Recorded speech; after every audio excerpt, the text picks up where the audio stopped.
እና ዮሐንስ ናቸው በሽታ ያመጡብን ግድ ሰውን የኛን ስጋት አልበላችሁ ክርስቲና ካልተነሳችሁ ይያሉ እየቀጠቀጡ ስንት ሰው እንትን ስላሉ ቂም አሳደሩበት ሙስሊሙ ላይ በቀድሞ መጽሐፍ የሚያምኑ ሰዎች አሉ ወይ በዛ ሀገር ነው አይደል የቀድሞ መጽሐፍ የሚባሉት ኦሪትና ወንጌል ወይም ከተገኘ ደግሞ ዘቡር ወይም መዝሙረ ዳዊት የሚባለው በተለያዩ ነብያቶች ከአላህ የመጡ ኪታቦች ናቸው እነዚህን ኪታቦች ተቀብያለሁኝ የሚል ሰው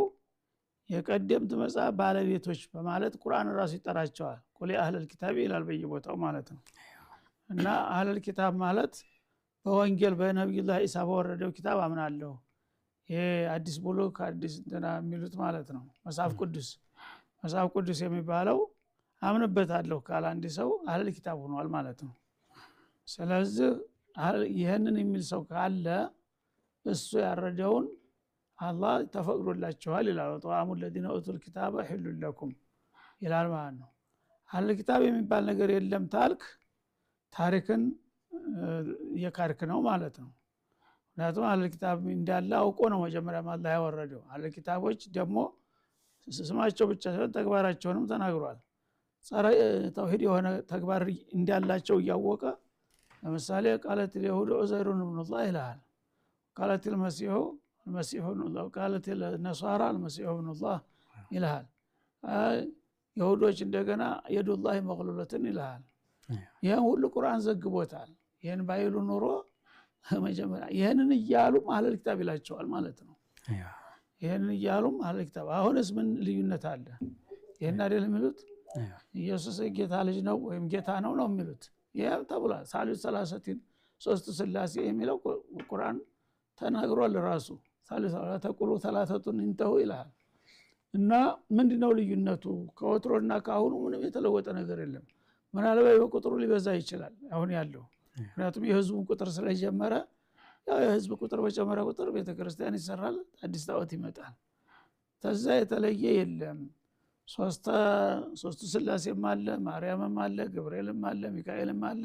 ይሄ ወትሮም አለ ቁርአን ይሄን ተመናገሩን በፊት አሉ እነዚህ ነገሮች ያን ያወቀ ነው አህለል ኪታቦች ያረዱትን ትችላላችሁ ያለው ማለት ነው ግን ብላ ግድ ማለት አይደለም ደግሞ የፈለገ ሰው ወይ ማማራጭ አጣ ለማለት ነው ታልፈለክ ራስህን ምን አልበላም ስጋ አልወድም ብትል ምን ችግር የሚያስገድድ ነገር የለም አህለል ኪታብ የለም ብሎ መካር ግን አያዋጣም በተለይ ለኢትዮጵያ በሐዲስም በቁርአንም አህለል ኪታብ እንዳለ ተረጋግጧል ሷሃቦች የመጡት አህለል ኪታብ ዘንድ አይደለም እንዴ ነጃሺ አህለል ኪታብ ነበርኩ ነጃሺ ያው ክርስቲያኖች ነበሩ በወንጌል ያምኑ ነበር በኦሪት ያምኑ ነበር እና እንደውም አመሳክሮታል ጃፈር ቁርአን ሲቀራለት ያንተ የምትለውና በሙሴ የመጣው ታንዲ መስኮት ነው የወጣው ብሎ ነው የመሰከረው ማለት ነው ስለዚህ ቁርአን ራሱ አህለል ኪታብ ኢትዮጵያውያን አህለል ኪታብ መሆናቸውን ይመሰክራል ማለት ነው እንደውም አውሮፓ ሄደህ ወይም አሜሪካ ሄደህ እነዚህ አህለል ኪታቦች አይደሉም ብትል በጊዜ በኋላ የመጡ ስለሆኑ ቁርአን እውቅና አልሰጣቸውም ለነሱ በክርስትናቸው ማለት ነው ግን በባህሪያቸው አህለል ኪታብ ናቸው የሚለው ያካትታቸዋል ዋናው ግን ቁርአን ኢትዮጵያ ላይ አህለል ኪታብ አለ ብሎ ተናግሯል ማለት ነው ذلك بأن منهم قسيسين ورهبان وإذا سمعوا ما أنزل إلى الرسول የሚለው የክርስቲያኖችን ነው የሚያወራው ማለት ነው ስለዚህ በዛ ኢትዮጵያ ውስጥ ክርስቲያን የለም ታልክ እንዲያውም ሌላው ዓለም የለም ማለት ይቀልሃል ማለት ነው እና አሉ አህለል ኪታብ የሚባሉት አሁንም ያሉት አህለል ኪታብ ነን ብለዋል አህለል ኪታብ ናቸው ማለት ሙስሊም ናቸው ማለት አይደለም ወይም ኩፍር የለባቸው ማለት አይደለም ሽርክ የለባቸው ማለት አይደለም ተሌላው ጭራሽ እምነተ ቢስ ከሆነው ይሻላሉ ነው ሌላ ጌታ ፈጣሪ የሚባል ነገር የለም የሚሉ ኮሙኒስቶች አሉ አይደለም ከነሱ ይሻላሉ ወይም ደግሞ ጣዖታዊ የሆነ ጣዖት ብቻ ነው የሚያመልከው እንጂ ስለ ክርስትና እምነት የለውም ስለ ይሁዳ እምነት የለውም ጣዖት ብቻ የሚያመልክ አለ ለምሳሌ ማን ቆፍቻ የሚባለው ምናምን ያ ቀጥታ ጣዖት አምላኪ ስለሆነ የጣዖት አምላኪን ምግብ እንዳትበሉ እንዳትጋቡ ብሏል ቁርአን በግልጽ ማለት ነው አህለል ኪታብ ላይ ግን አህለል ኪታብ ከሆነስ ትችላላችሁ ማህበራዊ ጉዳይ ጋር ብትገናኙ ይላል ማለት ነው ምንድነው ምክንያቱ ወደ አንተ ቀረብ ያሉ ናቸው የጎደላቸው ትንሽ ነጥብ ነው እነዛ ጌታ የለም የሚሉ ጭራሹን ከእምነት ውጭ ናቸው ጭራሹን ወይም ደግሞ እታለ ብለው ያበቃ ሙሽርክ ብቻ ነው የሚያወሩት ስለ ኪታብ ስለ ነብይ የሚያውቁት ነገር የለም እነዚህ አይፈቀድላቸውም ለምን እነዚህኞቹ መስመሩ እናንተም በሁሉ ኪታብ ታምናላችሁ ሙስሊሞች በሁሉም ነብይ ታምናላችሁ ይሁዳ ግን ሁለት ነብይ ሲቀረው ሌላውን ተቀብሎ ኢሳና መሐመድ ሲመጡ ካደ ያመጡትንም ኪታብ ካደ ቁርአንንም ተውራትንም ካደ ወደ ክርስቲያኑ ስትመጣ ደግሞ አንድ ኪታብ አንድ ነብይ ነው የካዱት እነሱ ደግሞ ቀረባሉ ማለት ነው እና ሙሳን ይቀበላሉ ይሁዶቹ ክርስቲያኖችም ይቀበላሉ ተውራትን ይቀበላሉ ወንጌልንም ይቀበላሉ ክርስቲያኖቹ ማለት ነው ምን ቀራቸው መሐመድና ቁርአን ብቻ ቀራቸው ስለዚህ ወደ አንተ ተጠግተዋልና እነዚህን ሰዎች ተግባብታችሁ በማህበራዊ ህይወት አብራችሁ እየበላችሁ እየተጋባችሁም ባይሆን ጋብቻው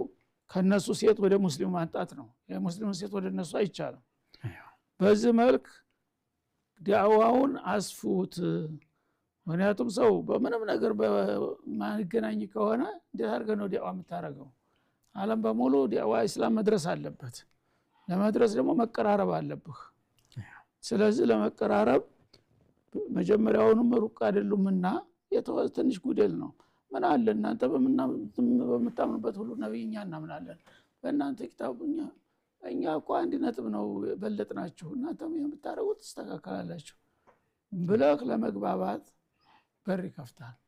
ለዛ ሲል ነው አላህ Subhanahu Wa Ta'ala ይሄንንም ደግሞ ለፈለገ ሰው እንጂ ግድ ብላ ከዛ አልፈህ ግን የነሱን ጋር የበላ ሰው ካፊር ነው ታልክ ደግሞ ቀጥታ አንተ ትከፍራለህ ለምን አላህ ያላከፈረውን አላህ ብሉ ይያለ አንተ አትብሉ ብለ ታላ ይበልጥ አንተ ታዋቂ ሆንክ እንዴ ከነብዩ የበለጠ አንተ ታዋቂ ሆንክ ነብዩ ራሳቸው በተግባር ይሁዳ ግብዣ ጠርቷቸው ሄደው በልተዋል በቡኻሪ በሶሂህ ቡኻሪ እንዳለው ማለት ነው ምንድነው ይሄ ሁሉ ስለ ይሄ ፖለቲካ ችግር ነው መጀመሪያ እነ ዮሐንስ ናቸው በሽታ ያመጡብን ግድ ሰውን የኛን ስጋት አልበላችሁ ክርስትና ካልተነሳችሁ ይያሉ እየቀጠቀጡ ስንት ሰው እንትን ስላሉ ቂም አሳደሩበት ሙስሊሙ ላይ ሙስሊሙም ደራ ያዘው የራሱን በሬ አርዶ በኪሱ ደብቆ ይዞ እነሱ የሚሰጡትን በግራጁ ተቀብሎ ይሄኛውን በቀኝጁ አንስቶ ይበላ ነበር ያቂም ያደገ ሄደና የእስላምና የክርስትና መለያ ስጋ ሆኖ ቁጭ አለ ማለት ማንም የለም እነሱም ላይ የለም እኛም ላይ የለም በእምነት ስጋት ተለያያል የሚባለው